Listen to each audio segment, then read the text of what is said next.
यहाँ एक दिल को छू लेने वाली हिंदी कहानी प्रस्तुत है, जो एक वृद्ध माँ और उसकी बेटी के पुनर्मिलन की मार्मिक यात्रा को दर्शाती है। माँ का आंचल। चंडीगढ़ के एक शांत कोने में स्थित वृद्धाश्रम में 78 वर्षीय सावित्री देवी पिछले 10 वर्षों से रह रही थी।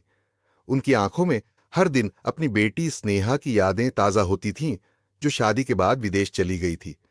सावित्री देवी ने अपने जीवन का अधिकांश समय अपने बेटे और बहू के साथ बिताया था, लेकिन समय के साथ उनका व्यवहार बदल गया। बेटे की बेरुखी और बहू की उपेक्षा ने उन्हें वृद्धाश्रम की शरण लेने पर मजबूर कर दिया। 10 वर्षों के लंबे अंतराल के बाद स्नेहा भारत लौटी। वह उत्साहित थी अपनी मां से मिलने के लिए। जब वह अपने पुराने घर पहुंची तो देखा कि वहां मां का कोई अता पता नहीं था। बेटे और बहू ने उसे बताया कि मां कहीं चली गई हैं और उन्होंने बहुत प्रयास किए, लेकिन उनका कोई सुराग नहीं मिला। स्नेहा का दिल टूट गया। वह अपनी मां की खोज में जुट गई। कई प्रयासों के बाद उसे पता चला कि उसकी मां एक वृद्धाश्रम में रह रही हैं। वह तुरंत वहां पहुंची।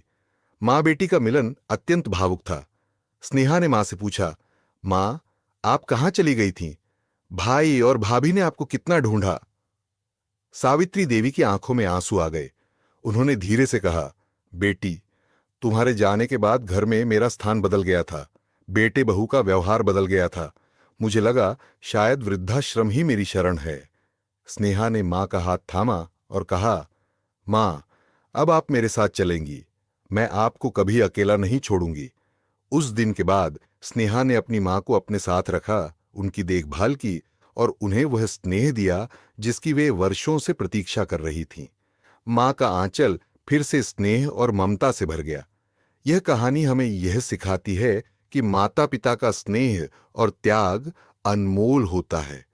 हमें उन्हें कभी अकेला नहीं छोड़ना चाहिए, क्योंकि उनके बिना हमारा अस्तित्व अधूरा है।